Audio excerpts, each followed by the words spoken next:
people in our group, like the cliche of libraries are the canary in the coal mine.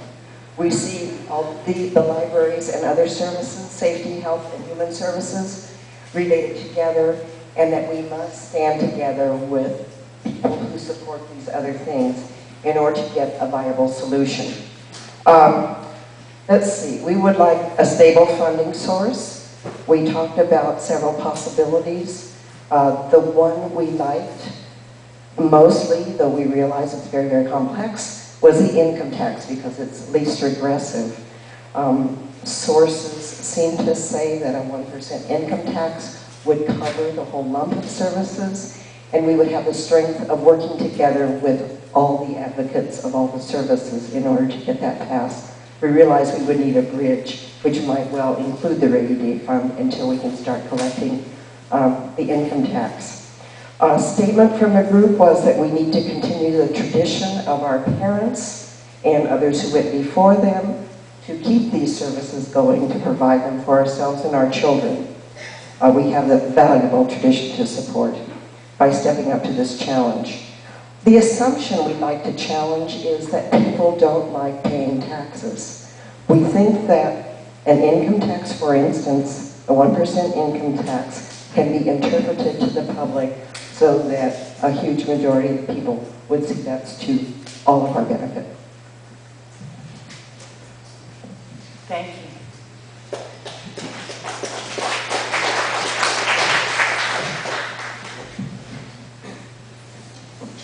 Our group had a very political discussion, I guess we'd call it. We felt very strongly and unanimously that the solution must be a county-wide solution. That it's a library system, not a library. And we were willing to work for that county-wide solution. We did some math, figured out it would take about 6,000 volunteers county-wide in order to get 60,000 voters to turn out for a double majority election.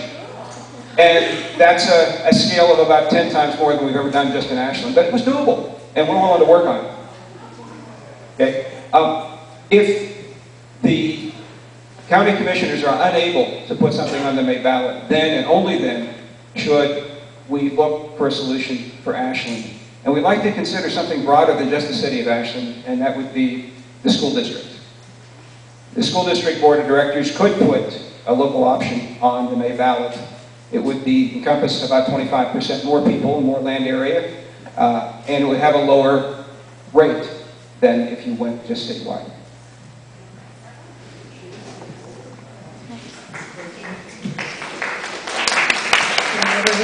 Okay.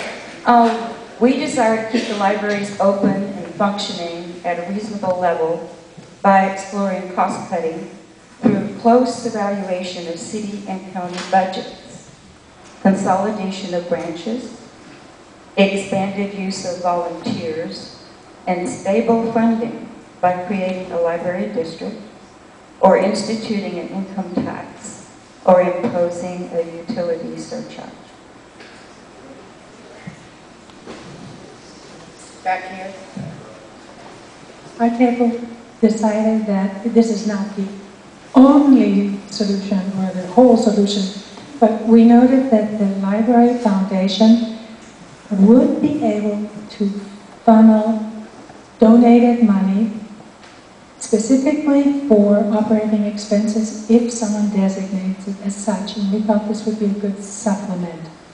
And we also had the idea about taking some of the Ashland tax money that is through the Hotel Motel, which now goes to the Shakespeare Festival and the Chamber of Commerce, and taking some of that money and diverting it towards the library, sharing it.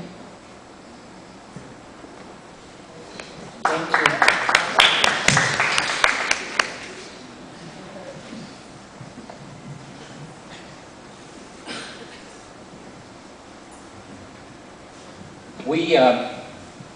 We didn't have a statement, but we've got some ideas which I'm going to try to knit together here. There are 4, maybe 5 ideas. The first is that out of a crisis like this, sometimes something creative comes that you end up with a better system than you had before you started, and that we should not only focus on how do we get through by the skin of our teeth, but how could we build something that might be greater and work better and be even more vital. We think that one of the things that we have to confront there is accepting that we should have local responsibility for getting the funding to run our library system from here on out. If we get federal help, that's fine, but we should not keep hoping that somehow the federal government is going to carry us, because that's always going to be a weakness of the system.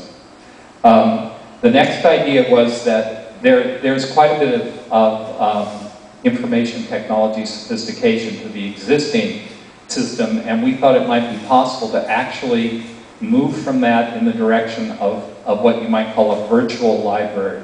A library that was, at least as a temporary bridge, and maybe as a future part of the physical system, that had its foundation in the electronic connection, where it would be possible to get access to books and to perform library-like functions, even if the physical facilities were pretty much shut down for a period of time while we're getting to our new system. Is that fair? And then another element was the notion of a public-private partnership.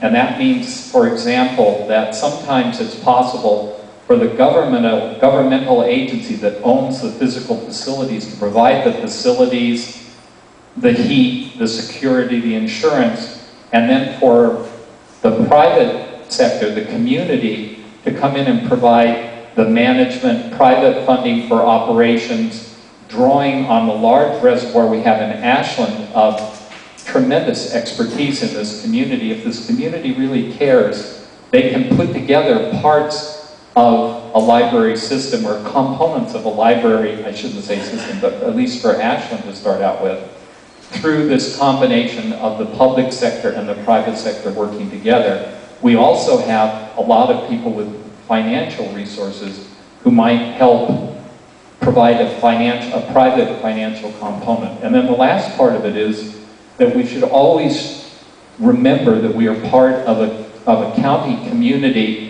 and Ashland might reach out in the way we're striving to solve this, to bring in sympathetic other parts and pockets of library interest in the community and join together, and maybe over time what we start solving here out of our special resources and abilities might grow into something, or meet something coming to meet us from the rest of the county.